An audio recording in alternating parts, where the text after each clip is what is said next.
This is case 0178, an abdominal ectopic pregnancy. Now, if we look superficially, we can see the distended abdominal cavity, evident as this female is pregnant. What's unique about this case is the location of the fetus. If we begin to remove the superficial layers, we can see the distension of the rectus abdominis muscles, which have split approximately around the linea alba in the midline of the stomach due to the stretching and enlargement of the abdominal cavity. We can also see the external abdominal oblique fibers descending down towards the inguinal ligament and the inguinal region. So here we can see the fetus within the abdominal cavity. Here's the vertebral column, as well as the developing hip bones, the scapula, as well as the bones of the upper limb in this case.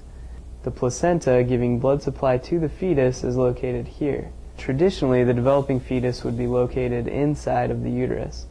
Here we can see the presence of the uterus with the increased vascularization to this region, and there is a distinct difference between this structure and the placenta, which is actually giving blood supply to the fetus.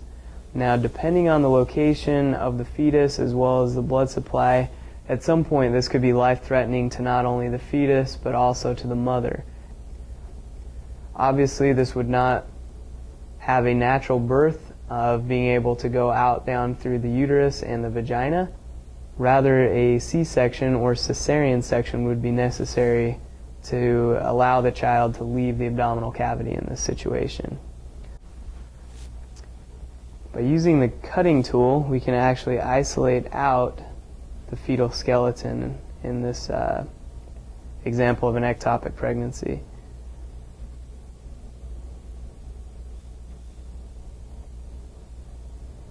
So we'll make cuts superiorly as well as inferiorly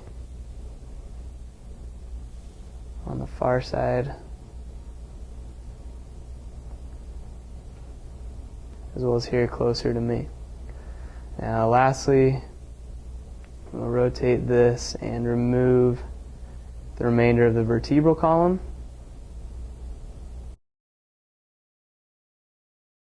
As well as much of the kidney as possible. By zooming in, we can actually see the developing facial bones of the fetus, such as the mandible, the maxilla, and the frontal bones, as well as laterally the developing temporal bone and posteriorly the occipital bone. We can see the curvature of the fetus, which is a primary curvature, which would persist within the thoracic region, which we can identify by the presence of the ribs. Here we see the scapula, as well as the humerus, the radius, and the ulna for the right upper limb, as well as the hip bone, the femur, the tibia, and the fibula for the right lower limb.